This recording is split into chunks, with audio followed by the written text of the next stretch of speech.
일주일 동안 병 안 나셨죠? 네. 우리 지난 시간에 배웠던 우리가 성경 통독을 어떻게 해야 될 것인가 하기 전에 우리가 오늘까지 개론, 그러니까 어떻게 공부하는 방법을 저희가 같이 보시겠습니다. 혹시 지난 시간에 5가지 저희가 했는데 기억이 나시나요? 성경은 얇은 책이다, 두꺼운 책이다? 네, 성경은 얇은 책이다. 또 성경은 소리내서 읽을 책이다. 세 번째, 성경은 1년에 10번 들을 책이다. 네.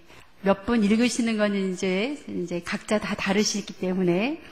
또 성경은 하나님의 마음이 담긴 책이다. 성경은 개인, 가정, 나라 이야기를 담은 책이다. 우리 지난주에 같이 보셨습니다. 오늘은 우리가 구체적으로 성경을 이제 읽고 들을 때 어떤 순서대로 또 어떻게 해야 되는지를 저희가 같이 보시겠습니다. 잠깐 다른 이야기를 합니다. 태양계라는 말씀 다 아시죠? 태양계라는 것은 태양을 중심으로 태양 주위를 돌고 있는 여러 행성들을 우리가 가리켜서 태양계라고 합니다.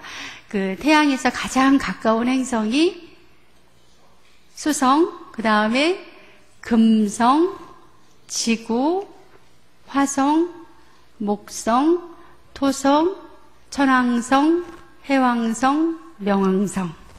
네. 우리가 이제 이 태양계라는 것을 저희가 배우셨는데요. 혹시 내가 이거 몇 학년 때 배웠는지 기억하시는 분? 몇 학년 때 배웠죠? 우리 이제 권사님 나이 연세 때는 또 다를 거예요. 그렇죠? 그런 태양계, 그러니까 태양을 중심으로 이제 9개 행성이 돌고 있다. 그래서 태양에 가장 가까운 것이 수성이다. 이런 것을 그러면 우리 이제 손자, 손녀가 있잖아요. 우리 요즘 손자, 손녀들은 이런 태양계 이야기를 언제 배울까요?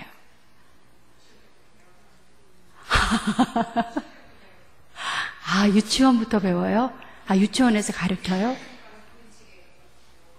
유치원 그림책에, 그렇죠. 그림책에 나오죠. 혹시 또 정식 교과서에는 이게 몇 학년에 들어가 있는지 아세요?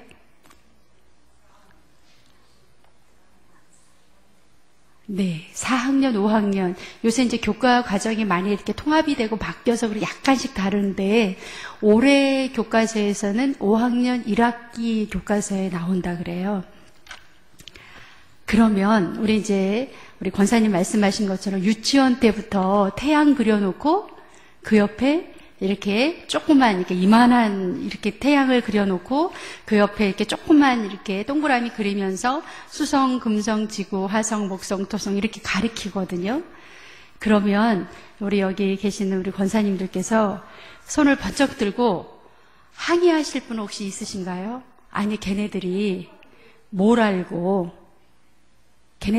안다고 거기다 뭘 가리켜요? 태양이 어떻고 또 태양 주위에 지구 말고도 수성, 태양보다 더 가까이 있는 게 수성도 있고 금성도 있다더라. 이런 거를 그런 아이들에게 뭘 안다고 가르칠까라고 생각하시는 분들 계시나요? 솔직하게 좀 얘기를 들어보겠습니다. 어떠신 것 같아요? 뭘 안다고? 걔네들이 그러면 저희가 이제 이렇게 생각할 수 있어요. 아니 걔네들이 지구 밖을 떠나보기를 했나. 저희도 마찬가지지만 지구 밖을 나가본 적도 없고 우주선을 타본 적도 없고 그렇다고 우리가 그걸 배운다고 해서 수성, 금성, 지구 행성의 크기를 우리가 비교할 수가 있는지, 그렇다고 태양에서 가장 먼 게 명왕성이라 그래요? 그걸 우리가 증명할 수 있나요?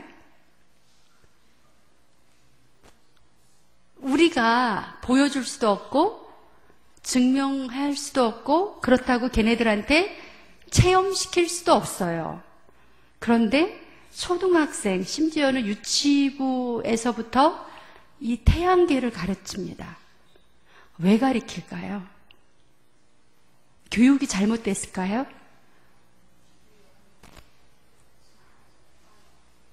왜 가르칠까요? 그러면 우리가 이제 바꿔놓고, 그러면 아이들에게 뭘부터 가르치면 좋을까요? 태양은 너무 넓고, 태양계를 가르치기에는 우리가 뭐 증명해도 손으로 이렇게 보여줄 수도 없고, 경험시킬 수도 없고, 가볼 수도 없으니까 그건 가르치지 말자. 그러면 아이들한테 뭘부터 가르치면 좋을까요? 지구에 대해서. 네. 또 지구도 너무 이게 개념이 넓잖아요. 그러면 지구에 뭐를 가르치고 싶으세요? 해와 달. 네. 달은 보이니까, 그쵸? 밤마다 뜨니까 달을 가리키는 거 좋을 것 같다. 또 뭐를 가르칠까요? 지구, 그러면 굉장히 넓습니다.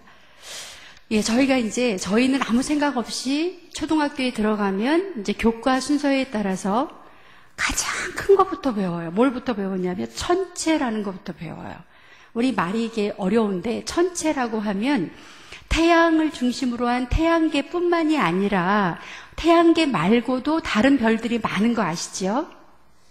예, 태양계에 태양을 중심으로 9개의 행성이 있는 거 말고도 그 천체, 우리가 눈으로 볼 수 있는 이 하늘 위의 세계에서는 그 태양계와 같은 그런 별들의 어마어마한 많은 다른 별이 있다.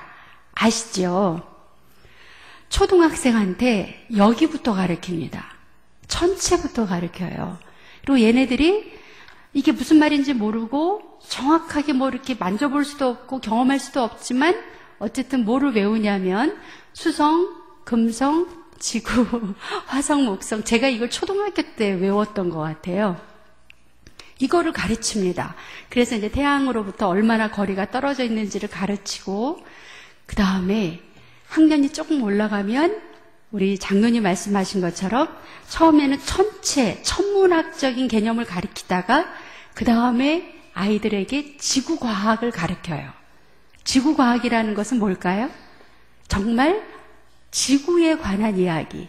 그러니까 지구를 우리가 이해하기 위해서는 이 천체가 있고 천체보다 조금 작은 태양계가 있고 태양계 안에 또 뭐가 있고요? 그 안에 9개의 행성 중에 하나인 지구가 있다는 걸 먼저 가르쳐주고 그 다음에 조금 더 학년이 올라가면 지구에 대해서 본격적으로 가르칩니다. 그런데 지구에 대해서 어떻게 가르칠까요? 지구과학이라는 말이 있습니다. 지구과학. 근데 지구과학도 너무 넓어요, 범위가. 이 땅 위에 요 대기권에서 이루어지는 일들, 뭐가 있을까요? 기후가 어떻게 변하는지, 이 대기권이 어떻게 움직이는지, 바람의 방향이 북극권에서 저기압, 고기압 이런 거 가리키는 게 기상학입니다. 그 다음에 땅에 대해서, 우리 제주도에 가면 어떤 돌이 있어요? 네. 그러니까 어디에 가면 돌이 그렇게 화산재로 만들어진 돌이 있고 또 뭐 현모암이 있고 무슨 암이 있고 이런 거는 이제 지질학이라고 해서 돌의 종류, 땅의 종류를 가리킵니다. 그리고 바닷속에 들어가면 또 어떻게 되죠? 예, 그래서 이제 그림을 그려요. 이렇게 바다를 딱 그려놓고 바다 밑으로 해서 얼마큼 내려가면 어디까지는 생물이 살 수 있고 어디부터는 하고 더 밑으로 내려가면 석유가 들어있는 뭐 그런 층이 있고 이게 해양학입니다. 이런 거 가리키고 또 지구 물리학이라는 건 뭐냐면 지구 속으로 들어가면 그 안에 뭐가 있죠? 지구 속으로 이렇게 동그란 지구 안으로 깊이 들어가면 지금도 막 움직이는 마그마라고 있어서 그 마그마가 심하게 움직이면 그게 이렇게 대륙의 판이 이렇게 부딪혀서 지진이 일어나죠. 그런 거를 가리킵니다. 그러면 천체부터 가르치고 뭐 지진이 어떤 원리로 일어나고 이런 것은 조금 더 학년이 올라가서 가르쳐요. 또 하나 말씀을 드릴게요. 역사를 가리키는데 이씨 조선시대가 어떻다라고 구체적으로 가리키는 거는 언제 가리킬까요? 고등학교 때 가리킵니다. 그러면 중고등학교 때, 초등학교 때 뭘 가리킬까요? 세계의 역사를 다 가리킵니다. 그러면 우리 이제 다 옛날에 배우셔서 지금 너무 새롭지요? 그 우리가 생각하면 예를 들어 조선시대의 왕 이름이 있잖아요. 한번 조금만 해보시겠어요? 태종, 태세, 문단세. 그래서 태종, 조선시대 시조 그 왕이 어떤 일을 했고 구체적으로 뭘 했고 이런 거는 고등학교 때에서 배우는 거고, 초등학교 때 배우는 역사는 어느 시대부터? 고조선 시대부터, 그 다음에 고조선 시대, 그 다음에 우리나라 삼국시대, 통일신라시대, 고려시대, 조선시대, 그 다음에 조선시대, 그 다음에 이제 근대 일제강점기 거쳐서 현대가 오는, 이거는요 개념이 훨씬 크지요. 고조선부터 시작해서. 그러면 아이들한테 고조선부터 가르치는 게 편할까요? 아니면 구체적으로 이씨 조선시대에 들어가서 태종왕이 무슨 일을 했는가부터 가르치는 게 더 쉬울까요?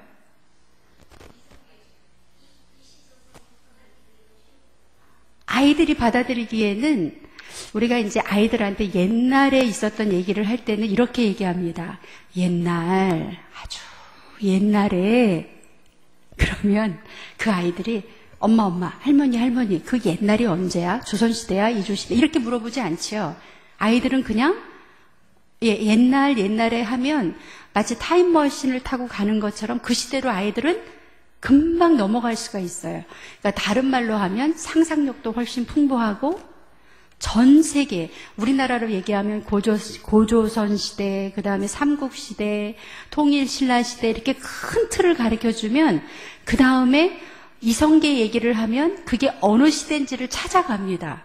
큰 틀을 가르쳐주는 이유는 내가 지금 배우고 있는 이것이 어느 단계에 들어가 있는지를 알게 하기 위해서. 우리나라 교과서는 이게 시간 개념도 큰 거부터 가르친다, 작은 거부터 가르친다. 큰 개념부터, 역사를 가르칠 때도 전체를 가르칩니다. 초등학교 때는 그냥 그렇게 고조선 시대가 어떻다, 삼국시대는 어느 나라 있죠? 고구려, 백제, 신라, 그 정도 가르쳐요. 그럼 고구려가 어떻고 백제가 어떻고 이런 게 구체적으로 안 들어가도 고조선 다음에는 삼국시대가 있었구나. 이 시대 개념이 머리에 들어옵니다. 삼국시대를 누가 통일했냐 하면 신라. 그래서 통일신라 시대가 1000년을 갔다. 그러면 통일신라 시대에 문무왕이 어떻고 이런 거 몰라도 시간을 1000년 단위로 500년 단위로 아이들이 머릿속에 넣을 수가 있어요. 그리고 나서 중학교 가고 고등학교 가면 중학교는 거기다 살을 좀 더 붙여줍니다. 고구려 백제 신라 때 무슨 왕조가 있었고 무슨 왕 어떻게 했고. 고등학교 때 가면 뭘 가르칠까요? 이제 왜 어떻게 신라가 삼국을 통일할 수 있었을까? 근데 그거를 공부하려면 얘 머릿속에는 이미 고구려 백제 신라가 있고 신라가 나라를 통일한 거를 알아야 그 다음 질문이 가능합니다. 어떻게 신라가 도대체 무슨 힘이 있었길래, 어떤 외교 정책을 폈길래, 그때 당나라하고 무슨 관계에 있었기에 통일이 가능했을까라는 구체적인 거는 아주 지엽적인 그런 세밀한 부분을 언제 가르치냐면 고등학교 때 가르칩니다. 우리 그렇게 배웠거든요. 그리고 지금도 그렇게 가르치고 있어요. 이제 본론으로 돌아옵니다. 그런데 우리는 성경을 어떻게 배워왔습니까? 우리가 66권을 가지고 있습니다. 성경을 배울 때 큰 것부터 배웠나요? 작은 것부터 배웠나요? 바로 어디로 들어가죠? 우리가 시대를 전혀 모르면서 바로 다윗으로 들어갑니다. 시대를 전혀 모르면서 바로 아브라함으로 들어가요. 시대를 전혀 모르면서 예수님 시대로 들어갑니다. 그러면 예를 들어 우리나라 역사에도 고구려 시대도 있었고 통일신라 시대도 있었고 조선 시대도 있었잖아요. 그러면 태조 이성계를 조선 시대 사람으로 모르고 고려 시대 사람으로 알고 배우면 이게 제대로 이게 이해가 될까요? 전혀 안 돼. 그러니까 그 시대를 모르면 구체적인 인물을 배우는 것이 마치 그 시대를 모르고 그냥 그 사람 자체가 이렇게 동동동동 떠다니는 그렇게 공부를 합니다. 그래서 우리가 이제 앞으로 성경을 여러분이 읽으시고 또 우리가 통독을 할 때 어떤 순으로 하느냐? 1번 보이시나요? 1번 크게 읽어보겠습니다. 시작. 예, 큰 그림으로 성경을 우리가 봅니다. 큰 그림이라는 것은 성경의 큰 덩어리를 보시는 거예요. 그래서 이것을 먼저 보셔야만 그 다음에 작은 데로 들어갔을 때 작은 이야기들이 이해가 됩니다. 그래서 요즘에는 초등학생들한테도 우리가 성경이 66권인데요. 모세오경 그러면 뭐죠?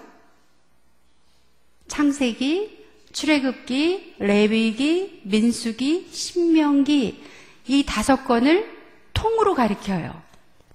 그러면 우리 생각에 아이들이 뭘 알아? 뭐 구체적으로 아무것도 모르는데 이 모세오경을 한꺼번에 가르치면 이해가 될까? 어떠십니까? 성경도 역시 아이들한테는 어떤 것부터 가르친다? 큰 덩어리로 가르치고 그 다음에 이 덩어리가 어디에 해당되는 예를 들어 고려인지 조선시대인지 이거부터 가르치고 그 다음에 고려시대 안에 들어가서 뭐가 어떻게 됐고 조선시대에 들어가서 뭐가 어떻게 됐고 할 수 있도록 아이들이 길을 찾아갈 수 있도록 그렇게 성경을 저희가 배워야 하겠습니다. 성경을 어떻게 우리가 읽으신다고요? 큰 그림으로 읽습니다. 그래서 큰 그림으로 읽어야 그래서 우리나라 성도님들이 이런 이야기를 많이 하세요. 나는 성경을 아무리 읽어도 모르겠다. 그런 경험 있으세요? 내가 성경을 안 읽은 것도 아닌데 아무리 읽어도 모르겠다. 그 이유가 바로 여기 있습니다. 큰 그림은 모르고 뭐만 아세요? 예, 나무만. 그래서 우리가 숲과 나무로 비유를 하는데요.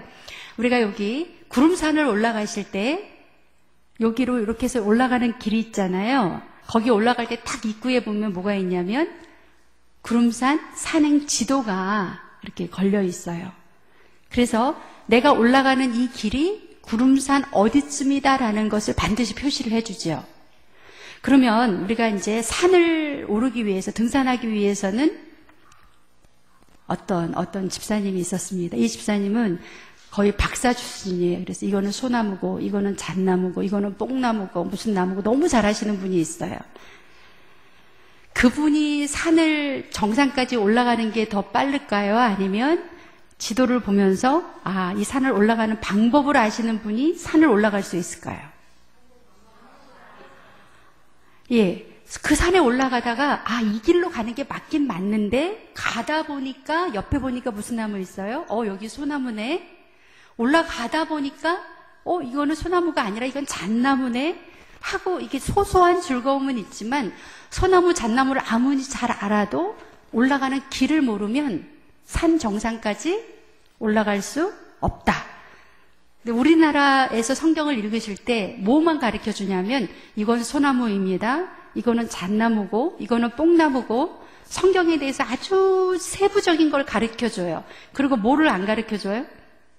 어떻게 성경을 전체적으로 연결해서 성경 전체를 내가 이해할 수 있도록 하는 그 길 안내를 안 해주는 거예요. 그러니까 성경을 다 읽었는데도 마음은 어떻다? 아직도 헤매고 있다. 성경 안에 들어가서 잣나무, 소나무 사이를 그냥 헤매고 못 나오시는 거예요. 이해가 안 되기 때문에. 그래서 우리는 먼저 숲과 나무로 본다면 뭘부터 본다? 숲을 먼저 본다. 숲을 먼저 본다. 큰 그림을 먼저 보고 나서 일로 올라가면 가리대 정상이 나오고, 가리대 정상에서 어떻게 올라가면 구름산 정상이 나오고, 그 길을 안내하는 작용이 큰 그림을 보시는 것입니다. 그러면 우리 집사님 다음 장면 2장 더 넘겨주실래요? 네. 다음이요. 한 번만 더 넘겨주세요. 네, 한 번만 더 예, 그 다음이요. 네, 이게 너무 작아서 보이시나요? 우리가 작년에 조금 공부를 했습니다. 성경을 덩어리로 보는 방법. 성경은 덩어리가 몇 덩어리가 있을까요? 네, 이게 너무 작지요? 7덩어리가 있습니다. 저 뒤에 그림하고 똑같아요. 저 뒤에 그림하고 똑같습니다. 성경은 7덩어리로 이루어져 있어요.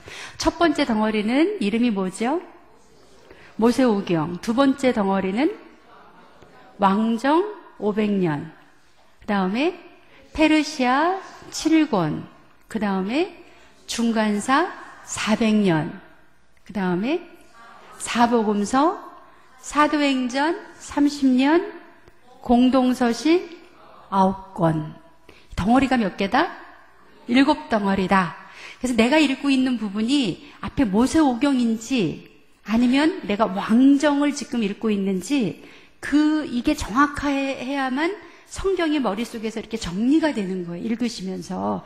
그래서 이제 숙제를 내드립니다. 우리 다음 주부터는 창세기로 이제 다음 주에 척사대회 때문에 오후 예배가 이게 안 되고요. 3월 달부터 이제 성경을 우리가 이제 통독을 시작을 하는데 2주 시간이 있죠. 2주 동안 이 7덩어리 제목을 외우시는 거예요.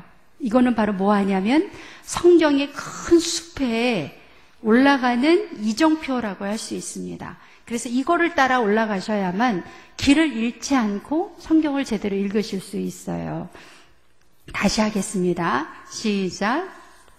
모세오경, 왕정 500년, 페르시아 7권, 중간사 400년, 사복음서, 사도행전 30년, 공동서신 9권 이렇게 돼 있습니다. 구약이요. 앞에서 3개의 덩어리가 구약입니다. 구약만 해보겠습니다. 구약이 39권이나 있는데 그거를 몇으로 다 묶을 수 있다? 3덩어리로 묶을 수 있다. 구약을 3덩어리로 묶을 수 있다. 3덩어리 먼저 시작. 모세오경, 왕정 500년, 페르시아 7권. 한 번만 더 하고 눈을 감겠습니다. 한 번만 더 읽어보세요. 시작. 모세오경, 왕정 500년, 페르시아 7권. 모세오경 5자 들어갔죠?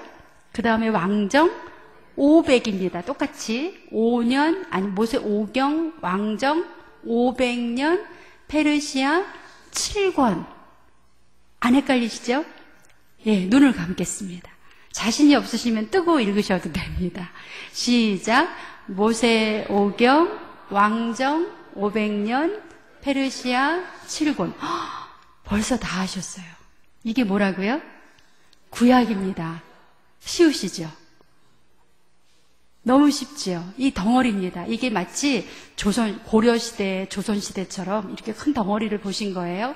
이제 신약으로 갑니다. 중간사 400년은 신약과 구약 중간에 있어서 중간사예요. 왜 중간사라고요? 신약과 구약 사이에 중간에 있었던 시기, 그게 몇 년? 400년. 숫자가 이게 0.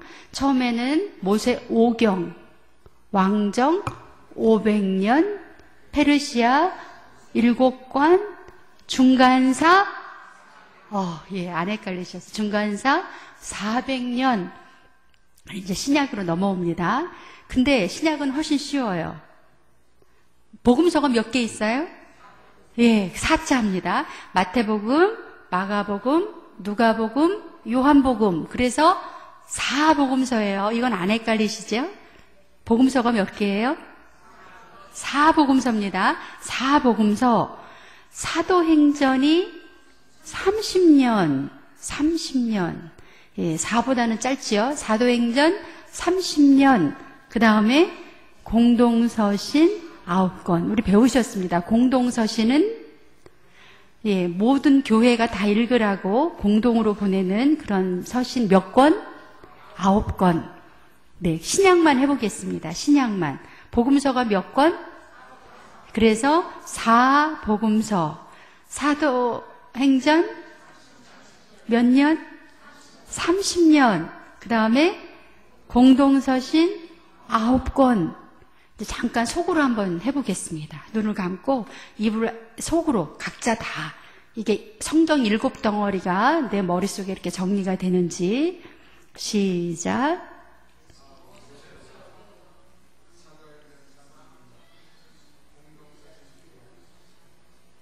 네, 처음부터 해볼게요. 구약부터 시작. 오경, 왕정, 500년, 페르시아, 중간사, 400년, 문서, 사도행전, 30년, 공동서신, 9권. 네, 헷갈리는 부분이 어디냐면, 페르시아에서 관련된 성경이 7권이나 있어요. 구약에 페르시아하고 관련된 그 시대 아니면 그 시대의 활동 몇 권이요? 7권. 구약은 7권인데 우리가 신약으로 공동서신으로 내려오면 몇 권? 9권. 7권, 9권. 이게 헷갈려요. 모세는 5경. 모세, 5경, 4복음서. 왕정, 500년, 사도행전, 30년. 페르시아, 7권, 공동서신, 9권, 중간에 중간사 400년. 와, 너무 잘하시네요. 다 외우셨어요. 이거 외우고 나면 별거 아닌데 외우지 않아서 우리가 성경 읽을 때 헷갈려요. 이 덩어리만 아시면 됩니다. 7덩어리. 예, 성경은 7덩어리로 이루어져 있습니다. 네, 마지막으로 한 번만 더 이제 다 눈을 감고 큰 소리로 해보겠습니다. 시작.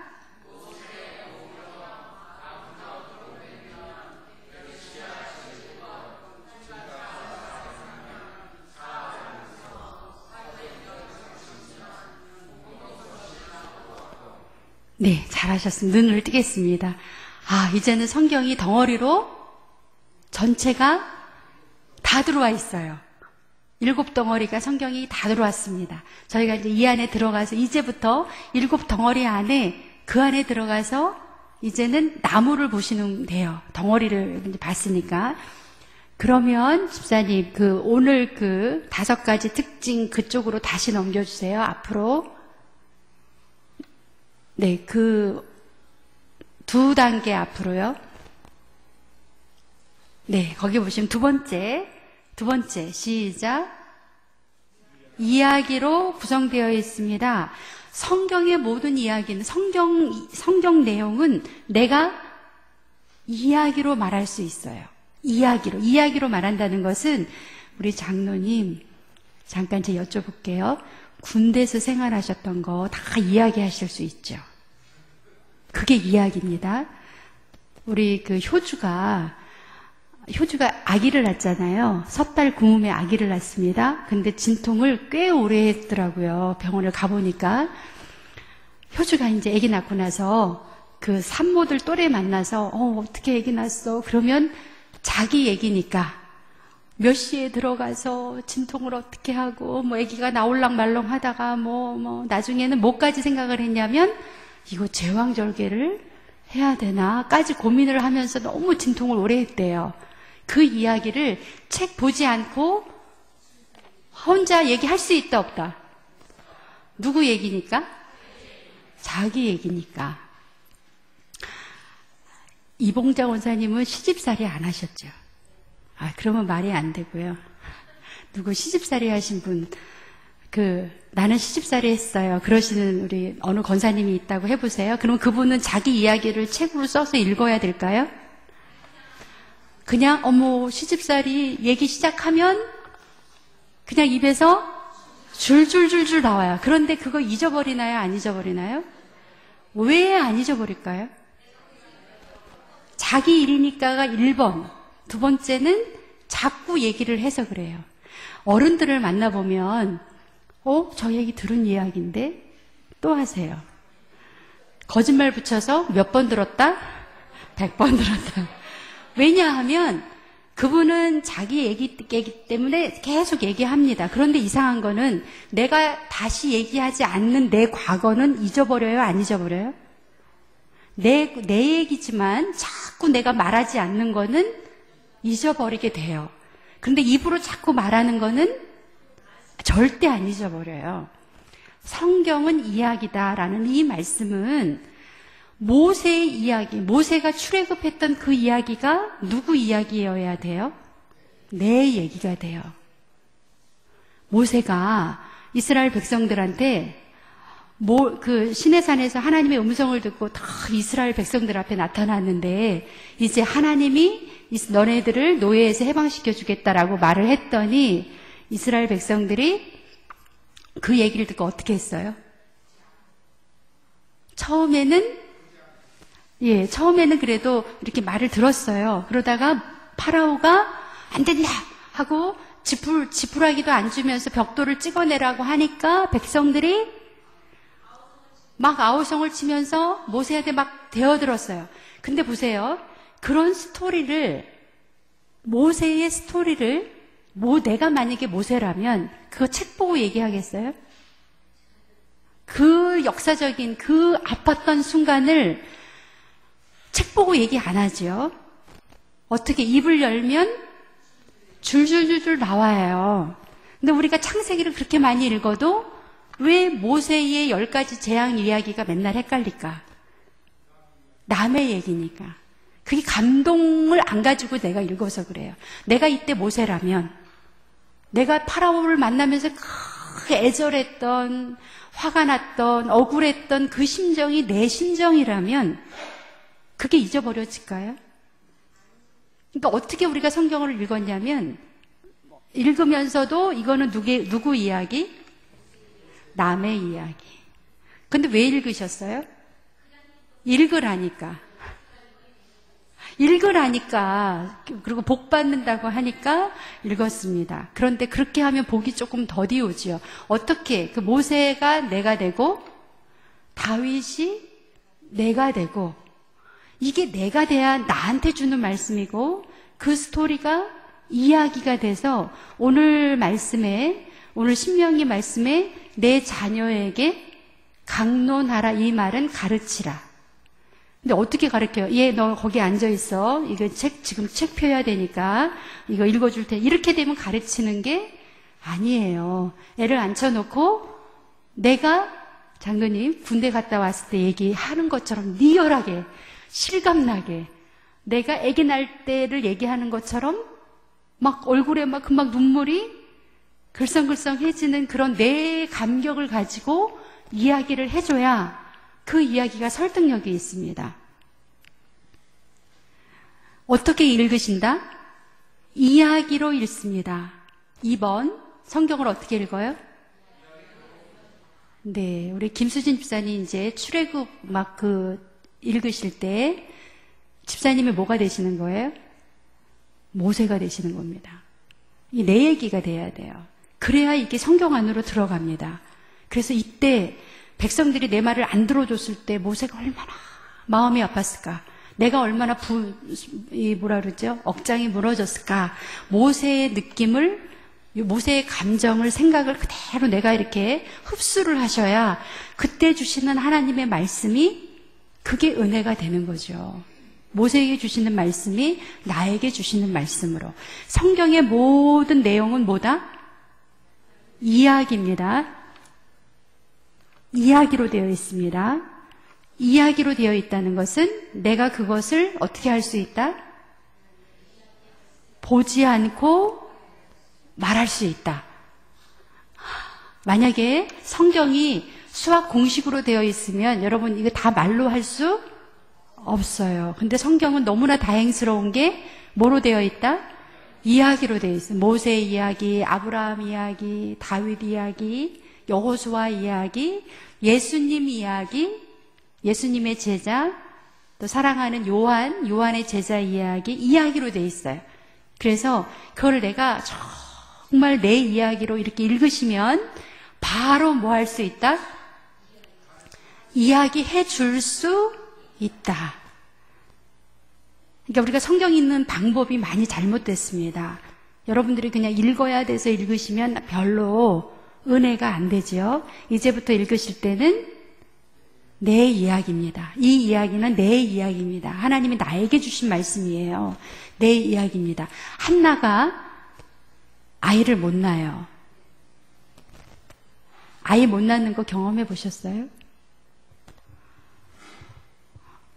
저는 임신이 한동안 안 돼가지고 인택이 낳기 전에 굉장히 고생을 많이 했습니다. 그래서 잠시나마 한 몇 년 동안 그 느낌을 알아요. 생리 시작되기 전부터 생리가 시작이 되고 났을 때 그 허무함 아시죠? 예, 월경 이게. 그래서 한나가 아기를 못 낳았다라는 대목을 읽으시면서 거기에 이게 가슴이 울컥하는 사람은 어떤 사람?